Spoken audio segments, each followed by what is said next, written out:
Every week we do a Q&A with interesting and accomplished members of the adaptive community to find how they persevered, how they innovated, how they built communities, and how they found solutions. Welcome to the Nametags Chat Podcast. Welcome to the Nametags Chat Podcast. I am with David Brown today. David is the fastest blind athlete in the world. The first T11, which we'll talk about. T11 is with no sight whatsoever. That's his class. First one to go sub 11 seconds. He is a Paralympic gold medalist, two-time world championship gold medal or world champion, and then also is headed to Tokyo. David, thank you very much for joining us. Thank you for having me today. This is awesome just to watch you go fast. Can you tell us just a bit like how you got into racing track? Because when I think about it, and some of our audience, when they think about it, think about the idea of not being able to see where you're going and deciding you want to go somewhere really fast when you have no idea what's out there. That sounds a little scary to me. Was it scary to you? Man, very terrifying, actually. So what got me into running, period, was my vision started going bad in my right eye. So at this point, I was 6 years old. My vision was already gone in my left. Right eye, my vision started decreasing. So I started running on the playground against my friends because I was capable of seeing where I was going with the one eye, and I was able to dodge and stuff like that. But as my vision started decreasing, things just started getting a little, I guess, more chaotic as far as like me running. But I moved to St. Louis, Missouri. I'm originally from Kansas City. I moved to St. Louis, Missouri to attend the Missouri School for the Blind, and I got introduced to track there. And how we run track there is very different than how we do in the Paralympics.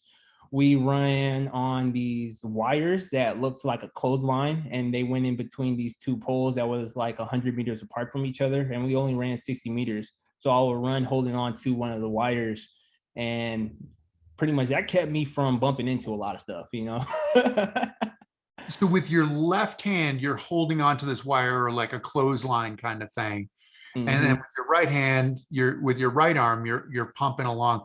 Now, I saw somewhere, or I read somewhere, that you hated track.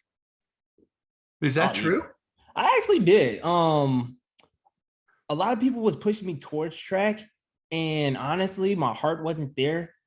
I loved running, I loved sprinting, but then I got involved with other sports that I felt more like me. Wrestling being one of them. I'm a roughhouser at heart, so wrestling was one of the sports that I got to participate in, as well as another sport that is also in the Paralympics, goalball. So those two sports I really loved doing, and I wanted to pursue those.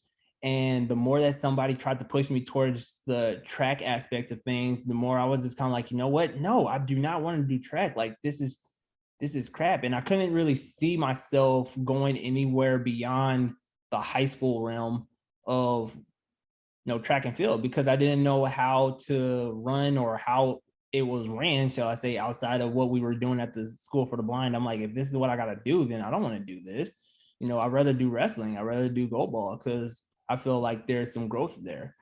So okay, now you're gonna have to tell us a little bit of how did wrestling work for you? I mean, because when you're down, you can kind of make it work, but if somebody's going for a takedown on you, you don't really see them. So that can be a problem, right? Yeah. So of course you have contact as well as non-contact wrestling. My coach at that time, Deke Edwards, he's in the Wrestling Hall of Fame, actually.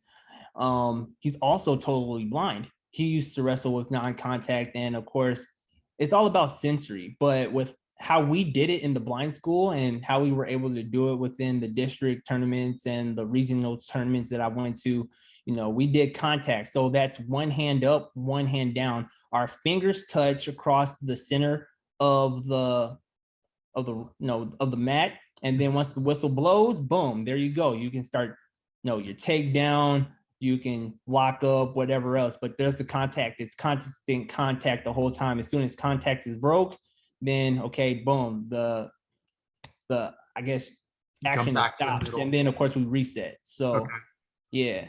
And were you wrestling just against blind athletes, or were you wrestling against sighted athletes as well? Yeah, I wrestled everybody. I got as far as districts in the state of Missouri. I was one place short of going to state, and that was wrestling against sighted people.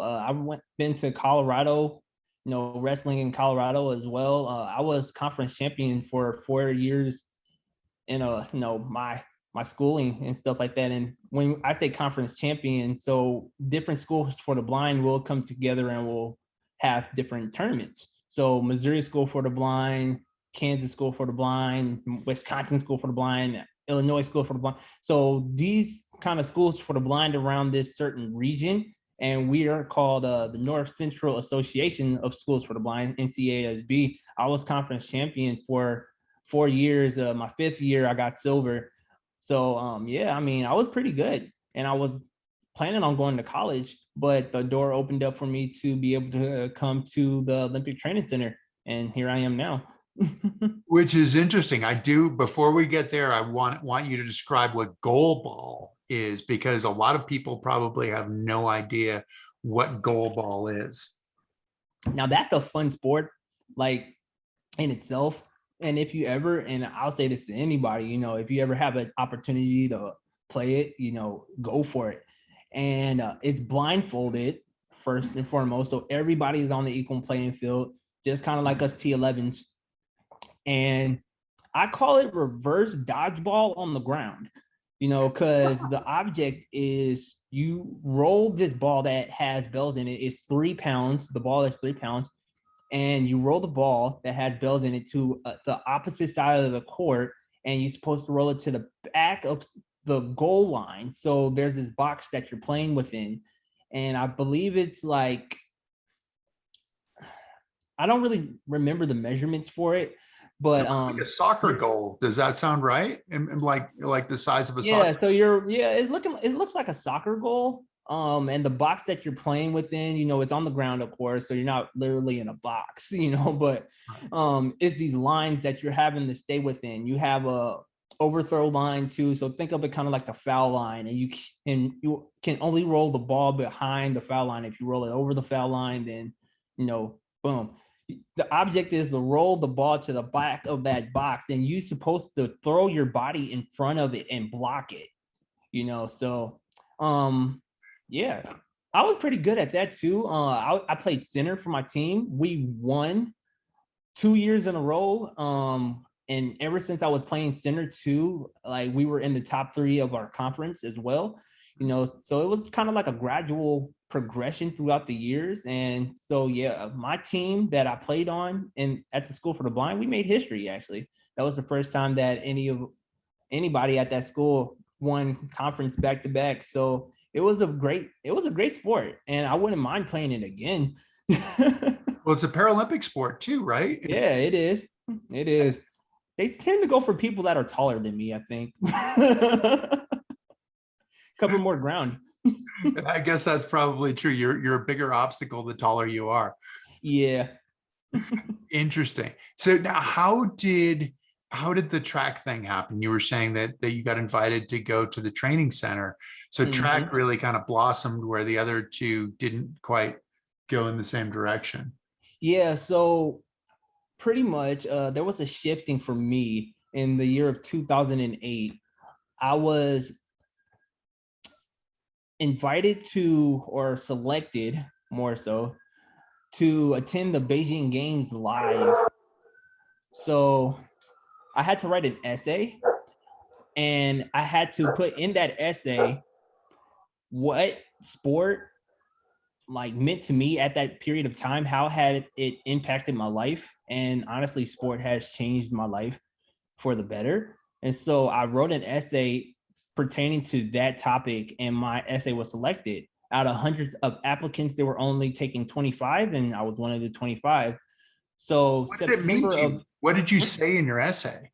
So I just pretty much I wrote down that, up until that point, I never knew that sports period where was possible for somebody with a disability as myself.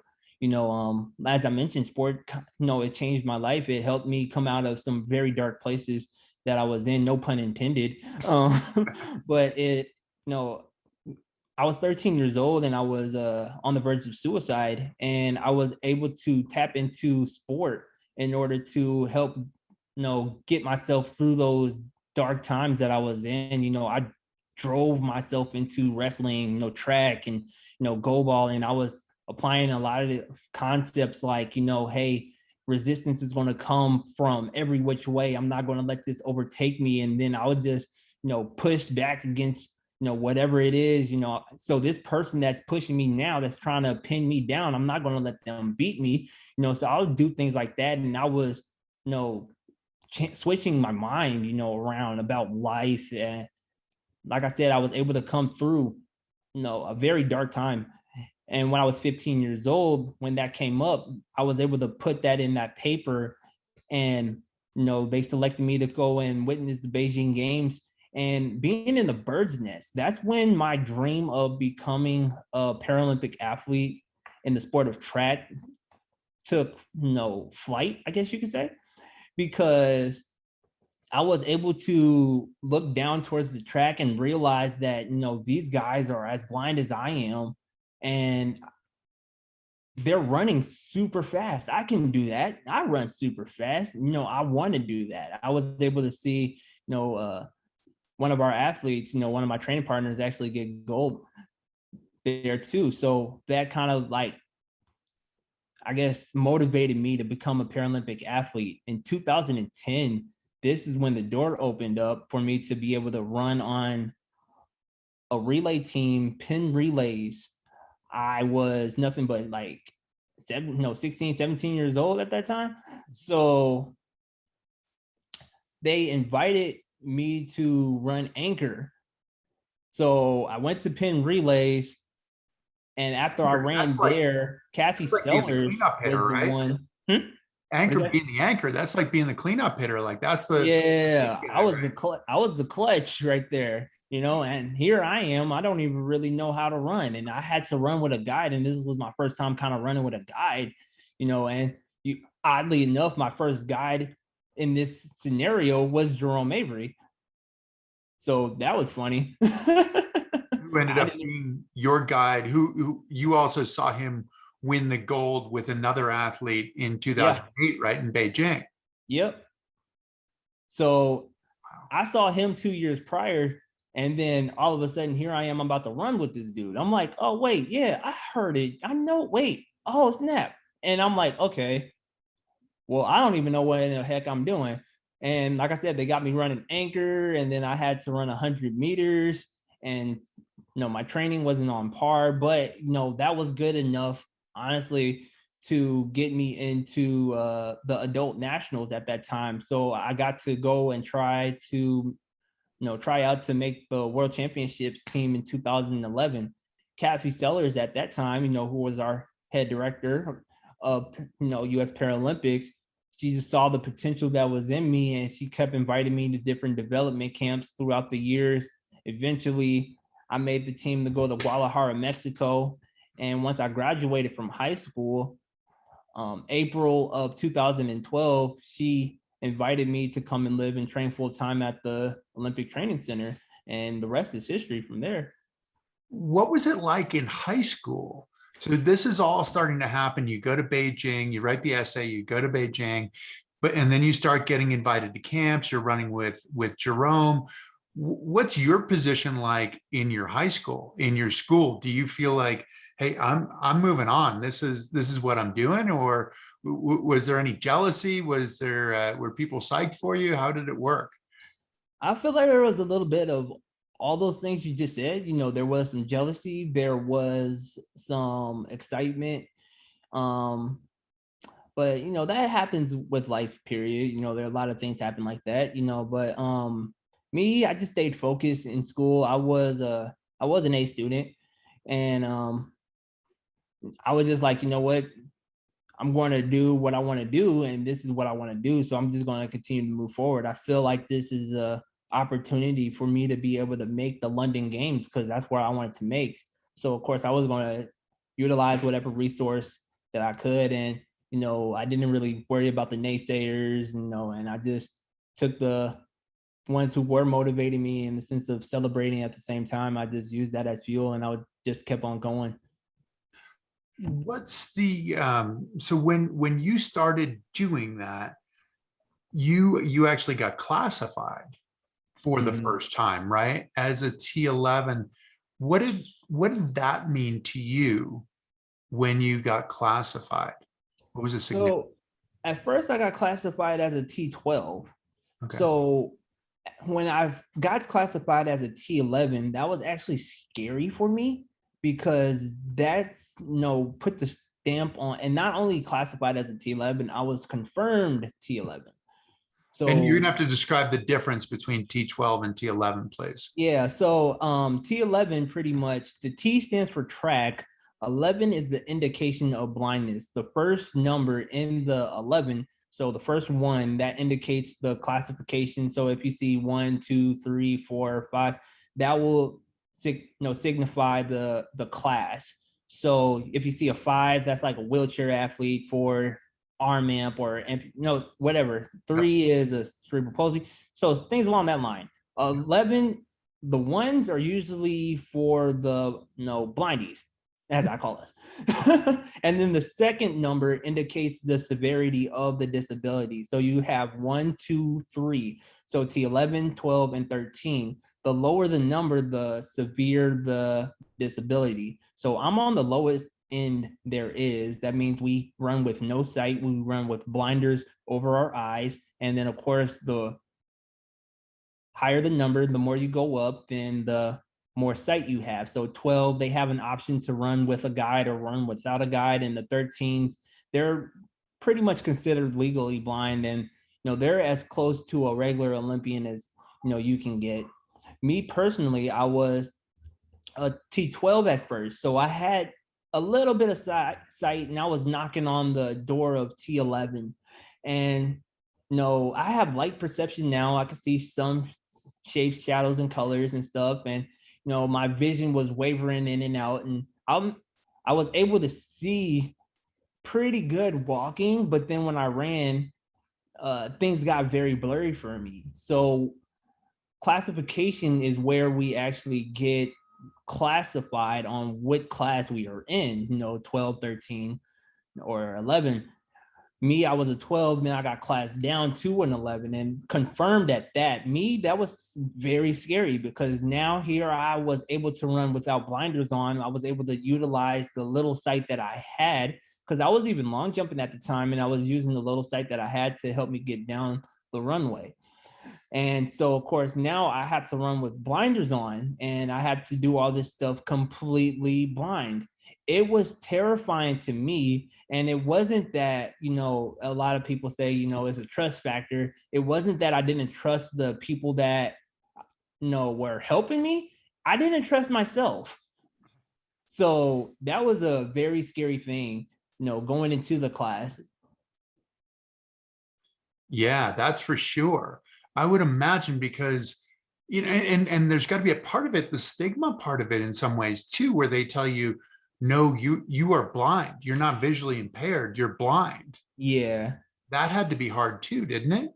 Yeah, it was very hard, honestly. That's something I've been hearing pretty much all my life. It started, so a little background, age of 15 months old, everyone, I got diagnosed with Kawasaki's disease, which gave me glaucoma. When I was 3 years old, I had a surgery for my left eye, like I mentioned, that's shrunk my eye into my eye socket. That's why I didn't have no sight in it anymore. So I was at least 6 years without a prosthetic shell in my eye. I was just walking around with a hole in my face. When I was 6 years old, my right eye started decreasing, and my right eye started decreasing in sight, and it did that for 7 years.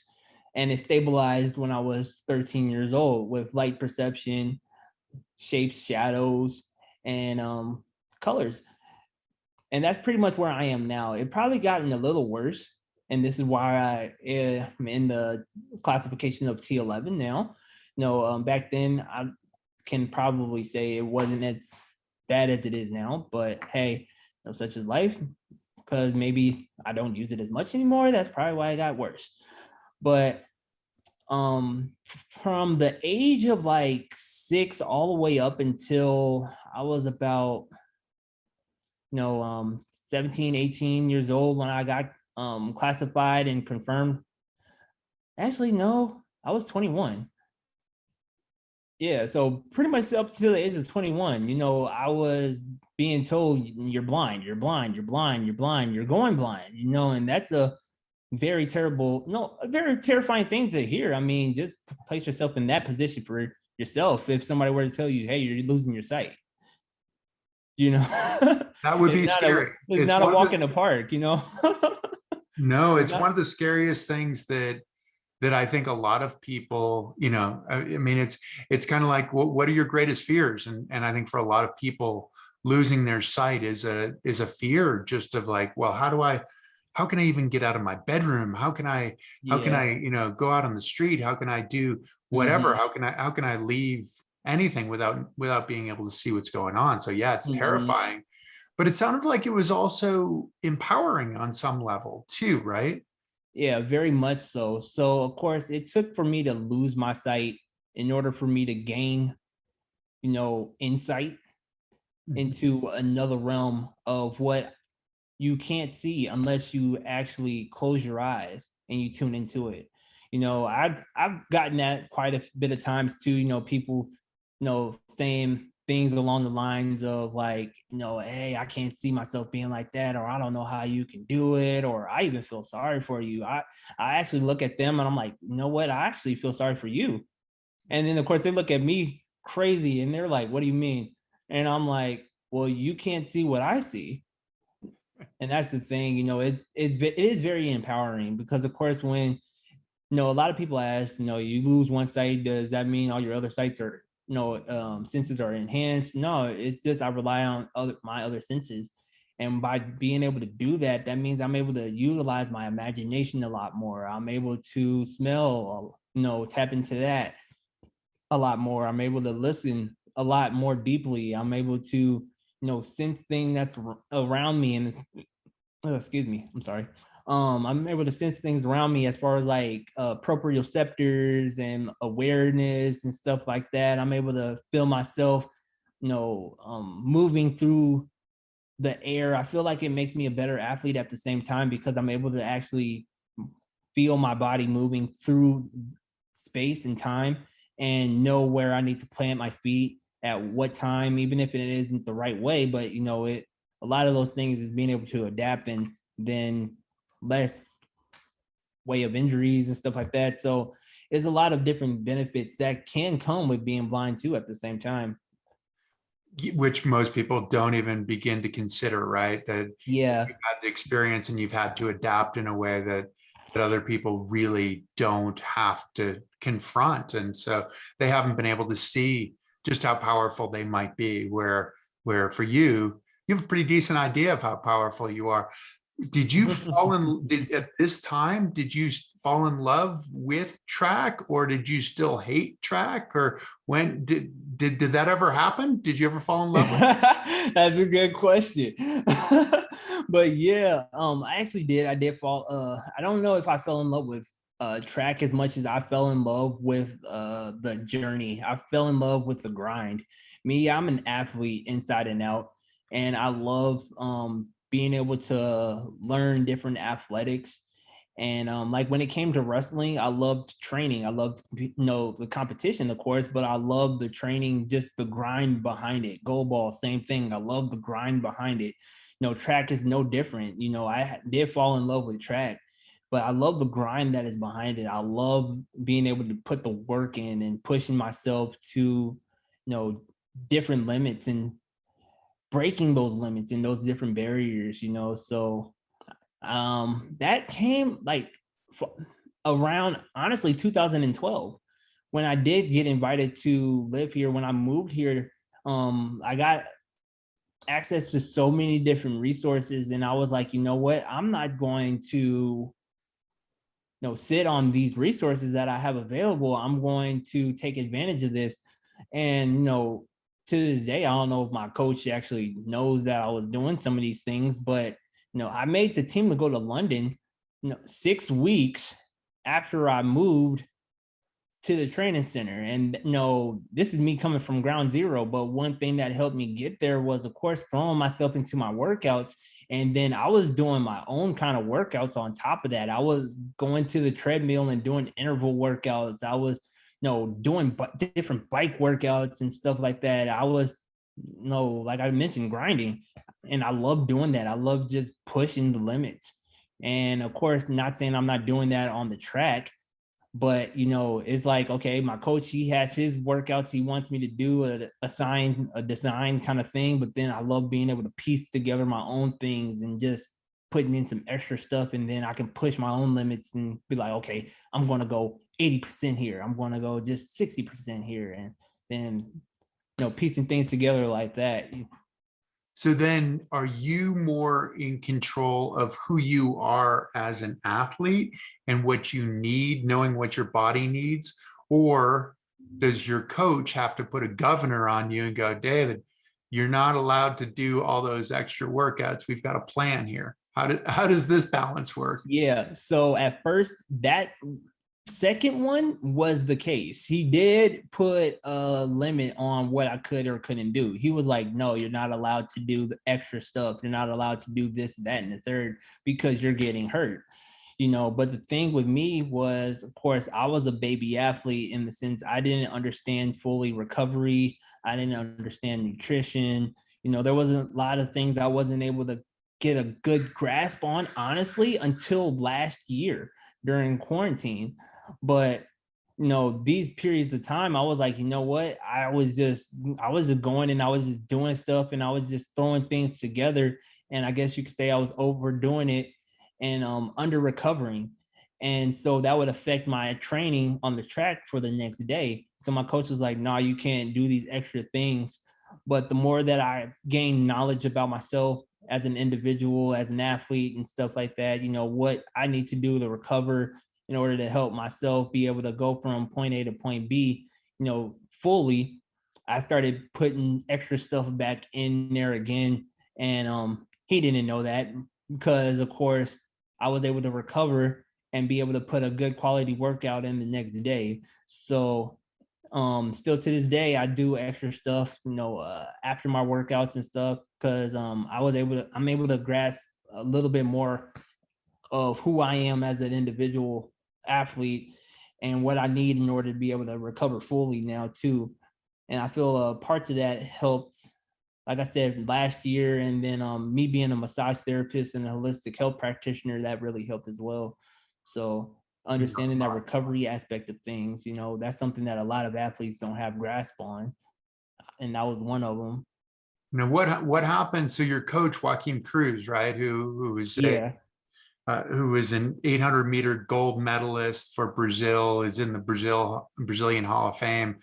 What happens if he watches this, if he listens to this? Are you in trouble then?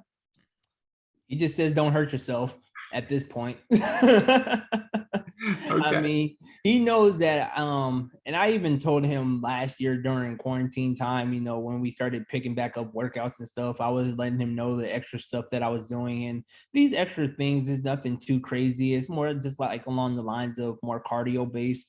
I'll go on walks. I will do like a easy bike ride, stationary bike, or maybe do some jump rope, or, I'll do some hip mobility type things and stuff like that. So it's nothing that is going to severely get me injured. Things that I used to do, prior to, this kind of stuff and everything else. I used to, first I used to run the 400 too. So I used to have to do 400-meter training. So of course, after putting in all that kind of volume, I would then come back out and then I would go into the sandbox, and then I would do like some stuff in the sandbox, like some high knees, fast feet stuff, some squat jumps and all this other stuff. And then I'll get like a medicine ball and I'll do like medicine ball stuff, high knee, fast feet stuff. And like I was putting in a lot more like volume type things, a lot more pounding than what I do nowadays. So a lot of this stuff that I'm doing now is it pays off in the long run because it's like maintenance stuff. So Okay. What will mhm. you run in Tokyo? You're going to run the 100. Are you going to run the 200 as well? You're not running the 400 though. So sadly, they took out the 200 in our class, and the Right. 200 is my favorite race. But yeah, I'm only running the 100 this time around, which is very weird to me. But yeah, we're just one and done, literally. Done. You're in. Yeah. And that's one which leads into talking about the guide, because you and Jerome worked well together, and Jerome Avery was what, top 20 in the Olympic trials in 2000, top 15 in 2004, not high enough to make the team. But if somebody's going to run with you, they have to be of that kind of caliber Yeah. in order to be a guide. You can't just show up at your local track and say, hey, I'm going to run some 100 meters, can I get somebody to join me? How did that work when you first started working with Jerome? So Jerome came around in 2014 when I was in need of a new guy. Jerome was still working with the athlete that he ran with in 2008.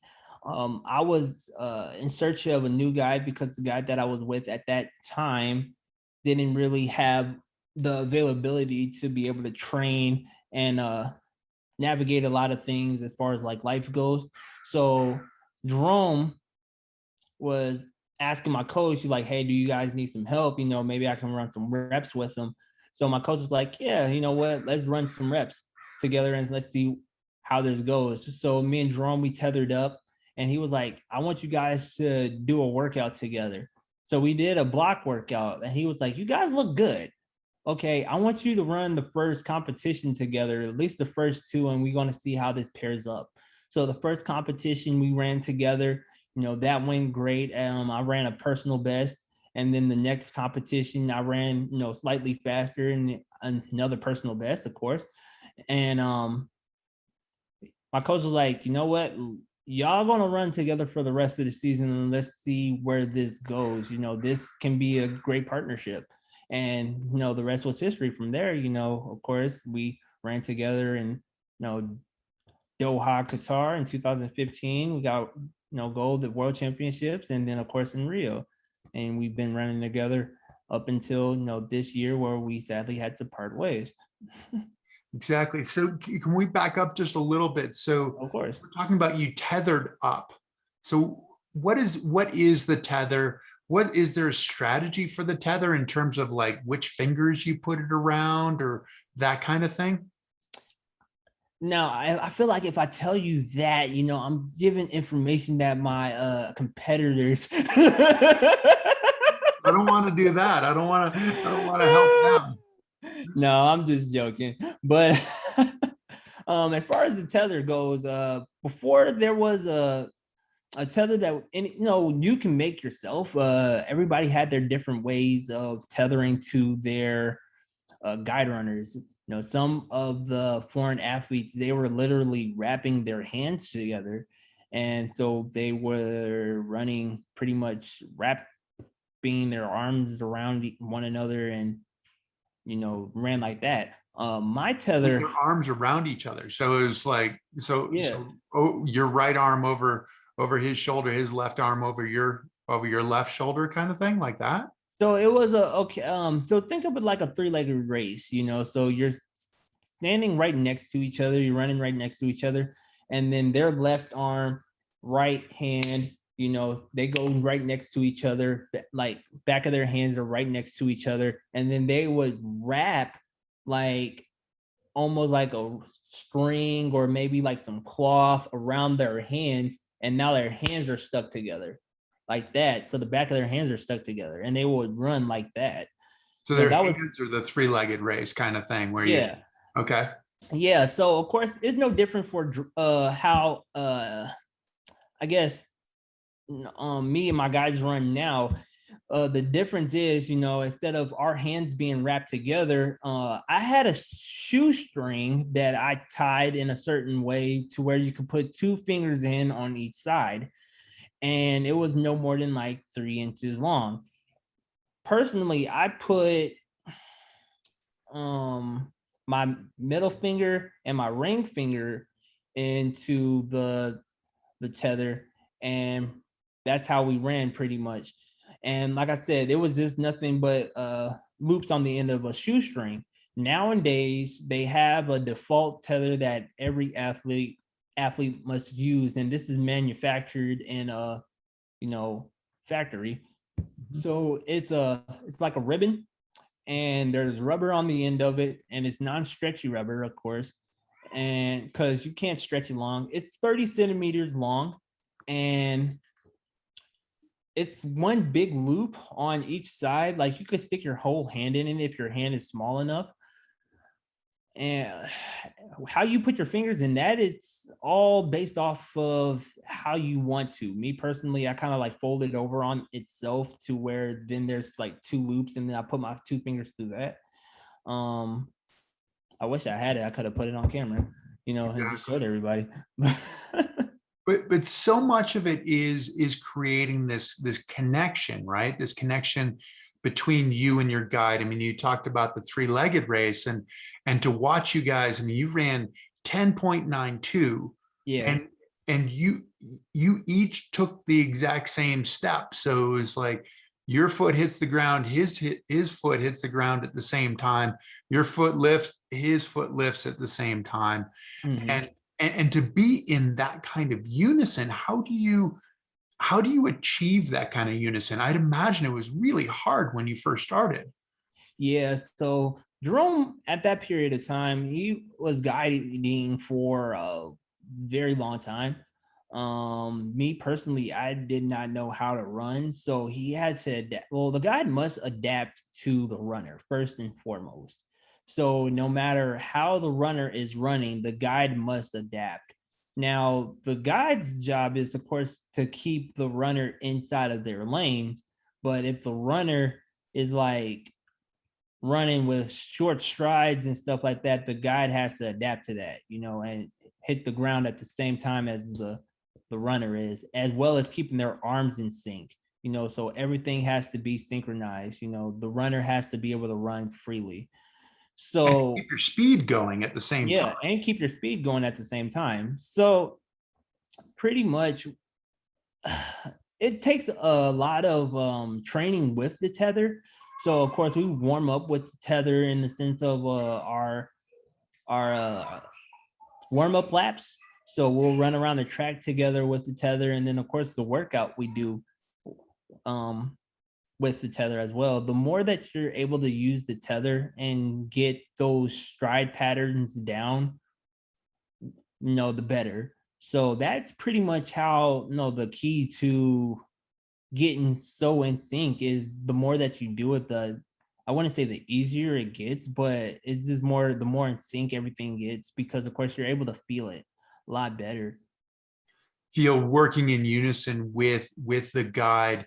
And you obviously, it sounds like you start slowly as well, like your warm-up laps. Yeah. Starting more slowly, you're getting that rhythm, you're getting that connection. Mm-hmm. But then what happens when the gun goes off? Because then you've got to go fast, and your mind is telling you, go fast, do what you need to do. He has to run fast. I mean, Jerome ran faster than you did, but not so much faster that he has too much freedom, right? I mean, there's not too much of a range of ability there, right? Where he can kind of, he's not jogging when he's going with you. He's running fast. Mm-hmm. Yeah. So the guide, they have to keep up their speed in the sense of they have to be fast enough to be able to tell me where I am on the track at all time, in the sense of 20 meters, 30 meters, 50 meters, 60 meters, 70 meters, 80 meters, 90 meters, and lean. So of course, in able to be comfortable doing that, they have to be, at a decent, I guess you could say, distance in front of me in the sense of how fast they are. Mm-hmm. And because the guy, like the athlete can only go as fast as the guide is capable of going. That's one thing, you know. So if a guide is only running 10.8, you know, an athlete can't go 10.8. You know, we can only go, you know, 0.3 seconds slower than, you know, what my the guide is, you know, currently at, because in order for them to be that comfortable, that's how slow, no, pretty much 70% of where their max speed is, that's what's gonna be comfortable for them.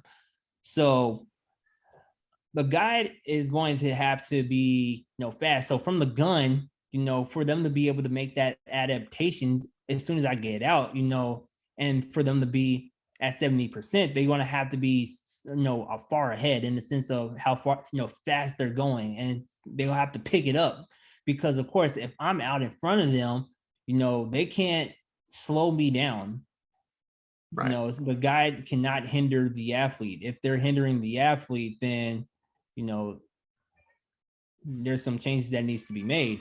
But, you know, they have to get out, they have to, you know, make that adjustment, you know, they have to pick it up, and then they'll have to, you know, like I said, do all those things that I mentioned earlier, as far as like, you know, keep me in my lanes, and let me know where I am on the track as far as like 50 meters, you know.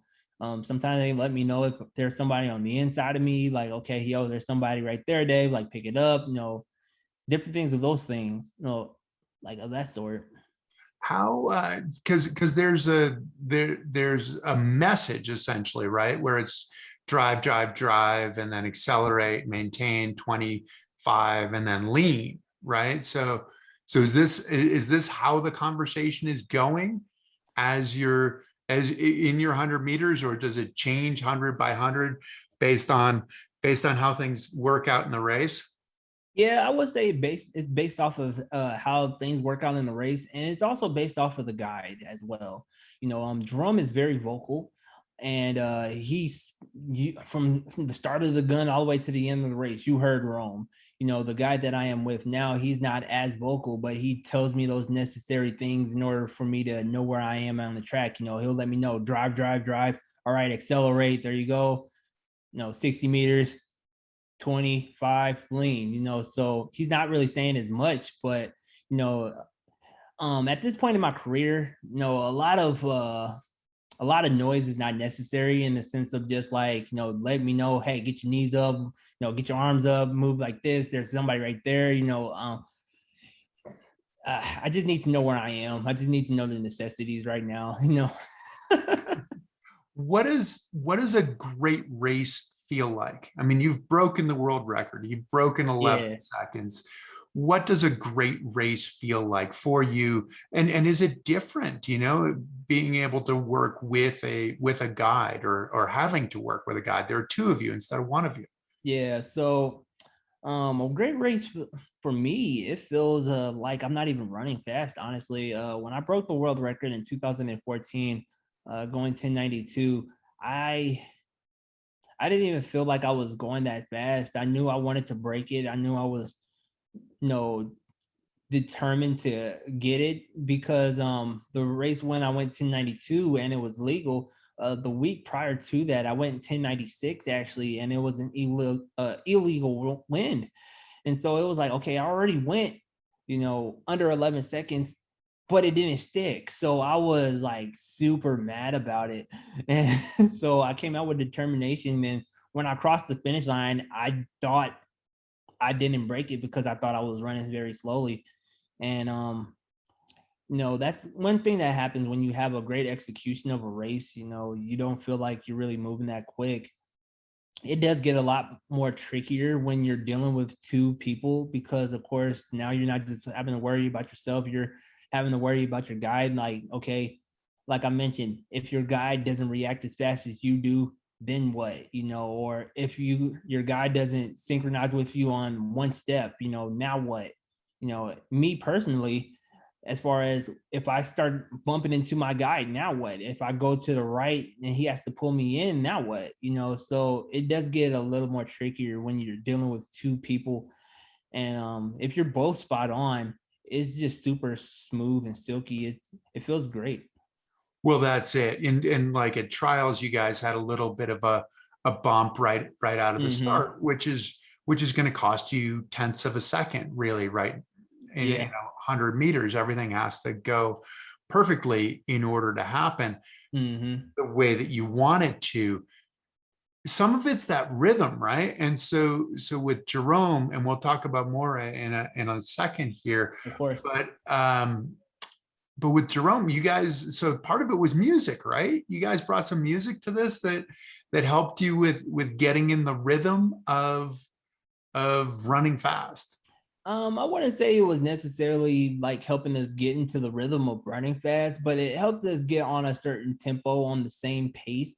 Mhm. Like it gave us something to be able to base our tempo on, like our pace on, our speed on. And this is just something that we used in the sense of like our warm up, like just say we're just jogging and then all of a sudden I just like hear our feet just pattering in the same kind of like tempo like this or something like that. And then I'm just like, okay, got that metronome. And then I'm like, boom, boom, boom, boom, you know what I'm saying? Whatever, so we just start beatboxing and just doing stuff like that and just got in the same kind of rhythm in that aspect. I mean, music, we always brought music to the track and stuff like that in the sense of, warm up songs and, if we got like a chill vibe or something like that, that was just something to just, get you in a mood of training. I never really looked at it in the sense of just, oh yeah, this is what's going to help us get in sync and stuff like that. But it was just more so just like, all right, this is very chill, cool. Let's get going. I try to bring the energy, myself. And then of course, if he has more energy, I try to match it. And I felt it was vice versa. If I had more energy than him, same thing. Yeah, because it is getting in sync. If it's Mm-hmm. work, and it does change day by day, right? That one day you feel great and the next day you feel a little bit lethargic, Yeah, and it's just, and exactly. sometimes you're not even aware of it, right? That you feel sort of Mm-hmm. lethargic, but you think that you feel great, and you're not reacting the way that you should and everything. So Yeah. there is that, I mean, there's that teamwork, there's that trust you were talking about earlier, how when you first started you didn't really trust yourself, but trusting, because one of the things for you is running straight. I mean, it sounds simple, right? I mean, it Mm-hmm. sounds simple, like the first thing you have to do is you have to run straight, because if you don't run straight, you're not going to run fast. Yeah. How did you get into that part of it where you were able to run straight, and then effectively you're able to tap into your motor, like you have a good motor, but Mm-hmm. if you're not going to go straight, it doesn't really matter how good your motor is. So Yeah. was that just this epiphany when finally you're like, I'm running straight, like this is good, now we can go fast? So that actually didn't happen until last year during quarantine. Um, I was able to take like 11 leaps back in a sense, and actually break down my form and pretty much figure out how sprinting works, not just for um a general, like just not just for an athlete, but for me. Everybody is different, and every body type is different. So of course, one thing that I feel when it comes to blind sprinters, in my case, especially considering the fact that we can't see what we're doing and how our technique's supposed to look, sometimes we don't get how it's supposed to feel. So for a number of years, I was just out there running, not really knowing what I was doing or how certain things were supposed to feel, and then sometimes in those cases, not knowing how things supposed to feel or how things supposed to go, you end up adapting your running style to your guide instead of, them adapting to you. You end up adapting theirs, and then now you're becoming a whole different athlete than who you are, what you're supposed to be. Last year I was able to tap into myself and figure out what I need to do in order to be able to run straight. Not only run straight, but to be able to, be stronger and be able to have proper form. And that's what it took, was for me to break down the proper form for myself in order to be able to run straight, to when I did start tethering up with a guide, it made things just, that much easier. And when I figured out that, hey, I am actually running straight, it was when my coach pointed it out. He was like, man, you've been spot on this whole time. And this is when, of course, like I mentioned, we're training during quarantine. We were training in a parking lot, we're all masked up and everything else. And I'm running towards him. He's like, you've been spot on this whole time. I'm like, I have, haven't I? He was like, that's crazy. He's like, you done figured it out. He was like, man, this season's about to be a wrap. I don't know what you're doing, but keep doing it. And that's like, okay, coach. And that's because you'd been doing it by yourself. You'd been running on your own, and you'd been running straight as opposed to running with a guide. Is that? Yeah. So I was able to run by myself, and I was able to figure out, arm swing. I was able to figure out legs, core, all this stuff. Like I said, I was able to figure it out by myself. Like I mentioned, sometimes you run tethered to another athlete so many times, if you don't know what's going on or how certain things supposed to feel, then you start adapting yourself to theirs, to their body and stuff like that. Because of course, as an individual, you figure things out, but then of course we become as a unit. So then things feel different, so I was able to figure out things by myself. And from me running by myself, I was able to piece things together and learn how to run straight. And then when I did tether back up, that just made things a lot more smoother. That's amazing. I mean, that sounds super cool. So it is this proprioception that you were talking about before, where you don't necessarily see it, but you're figuring out with your arm swing, with your leg swing, that you're figuring out how to go fast and how to direct yourself fast, where you're not, because that as you were talking about, it sounded like it can be a challenge with the guide, where if you move a little bit to the right, then he's helping you to move back. But it's always like there's another correction after it, right? If you're too far right, then you move to the left, then you have to correct back to the right, and you feel like you're correcting the whole way down. Whereas what you're talking about now is that you've figured out how to go straight. And so you figured out how to go straight, but then you lost the guide that you've had for the last 7 years, right? Working with Jerome, and you've had to get a new guide. What was that like? Because you had the guy who had all the experience before you, who'd worked with world champions, who'd worked with Paralympic champions. Of course. Now you've got a guy who when you first got together was a freshman in college and had no idea about the Paralympics, or hadn't even been on an airplane, and all these things, right? Yeah. I mean, he's fresh faced for real to it, like everything, especially guide running. And honestly, he says it himself. He said I made it that much easier for him when it came to guide running, because he guided other athletes before, in the sense of Desert Challenge. What took place in May. He guided some other blind athletes, and he's like, man, Dave, he's like, you just make it that much easier by me learning how to run straight. And honestly, that is what helped him when we brought him in, and another guide runner as well, bringing in the two guides, to see, okay, first, are you guys qualified to guide? Are y'all capable of guiding? Me being able to run straight, I even apologized to them. I was like, you know what, guys, I'm sorry, because, I've made it easy for you guys. Guide running is not this simple. But by me running straight, it brought him into, I guess, a faster confidence in, this is something he could do. And then, of course, that also helped for when we tethered up together and we started competing and started doing other workouts and stuff like that. We were able to go a lot faster than what, honestly, I expected we were going to be able to go.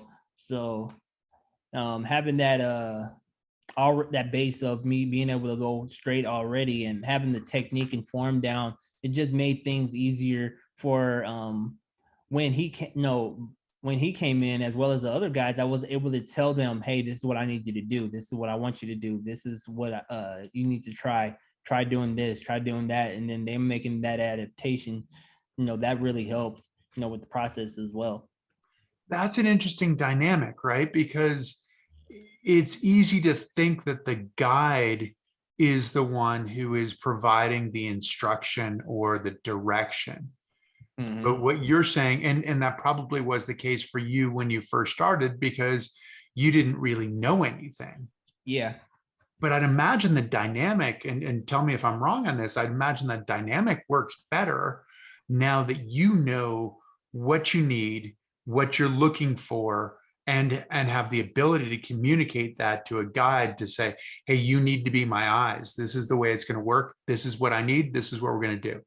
Yeah, honestly, I feel the dynamic is so much better because now I'm able to communicate a lot more. Like you mentioned, prior to this, I wasn't able to communicate effectively on what I actually needed, what I needed to do, how I needed to feel, how or what needed to happen in order for me to get from point A to point B. But since I'm able to communicate those things now, and having these guys being able to adapt to that, it's been a tremendous increase, honestly. And I'm looking forward to what's going to happen, come Tokyo, but more so in the future.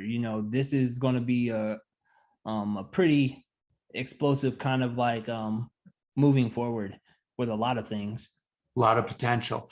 Mm-hmm. Tokyo is the next one on the menu, though, right? So Tokyo, I've been watching the Olympics. I'd imagine you have as well, and it looks fast, right? I mean, I remember I watched some of the women's 100-meter. Yeah, they're moving, and they're looking, and they're going, and all these women are going sub 11, and they'd never gone sub 11 before, and they were totally surprised. So it sounds like it is a fast track over there.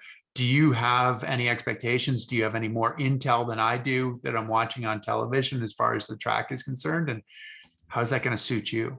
I mean, honestly, like you said, it's looking like a fast track, and I'm excited to get over there and compete on it. Of course, our goal is just to go over there and execute and make some things happen because, of course, this is my guide runner's his first time on a big stage like this. And honestly, this will be my first time as I feel an athlete. Prior to this, I just felt like I was out there competing, not really knowing what I was doing, not really knowing how to piece things together or do certain things and stuff like that. I had a concept, but now I actually feel like I'm a vet in this thing, and I'm excited to go out there and see what we produce. Win or lose, it's going to be a great games, honestly. And like I said, just moving forward, I'm looking forward to all this potential that's going to come of this. That is a little bit scary for you to say that this is the first time that you feel like an athlete, because you've won Paralympic medals, you've won world championship medals, you are the fastest guy in the world. It throws off everybody when I say that, but it's the truth. I didn't know what I was doing. Well, if I'm competing against you, which luckily I'm not, I am a little bit scared by that. That is funny. Now, you also, I mean, you're using your sport as a vehicle in a lot of ways, and helping other kids. I mean, helping kids who are in a similar situation to you, being a mentor, being a role model in some ways. You came out with a documentary, or I don't know, how did this documentary happen? So Untethered was on the CW, right? So that was yesterday. Was that yesterday? Wait, it was on the CW? Oh, I thought it was. Maybe I was wrong. Maybe I'm wrong in that. I know it was on YouTube. There was something on the there was something on the CW that Jerome and I had. That was Jerome talking about his story. Oh, maybe that's what that was. That was All American Heroes, I think, and that was on the CW.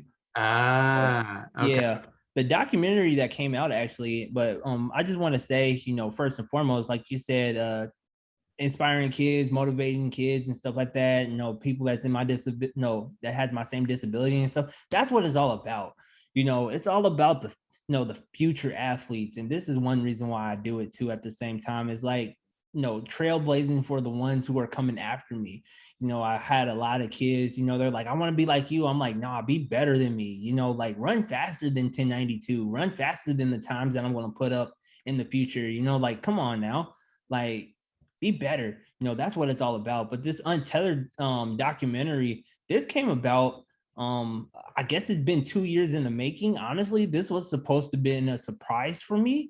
Like, I wasn't supposed to know anything about it, which I didn't, honestly, up until March of this year, when my agent mentioned, hey, On Running, my sponsor, wants to do a documentary with, you, Dave, and it's going to be called Untethered.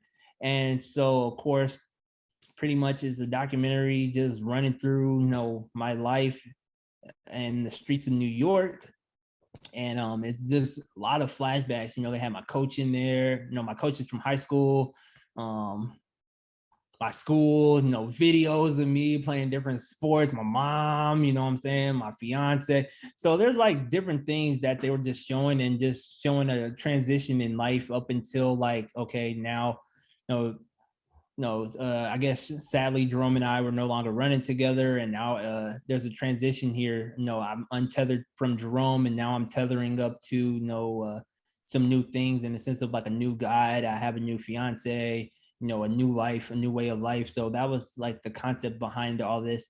And yeah, like I said, I didn't even know anything about it until I didn't even know like how they were going to shoot it, up until I was in New York when it was time to film. I'm like, so wait, where am I supposed to be? When am I supposed to be there? What am I doing? How am I doing it? Like, what is going on? And then, of course, the guest features that they had in there, I had no idea that they were going to be in there either. So I was like, whoa, okay. Just go with the flow. And what does the story mean to you? What's the platform? What are you trying to tell people?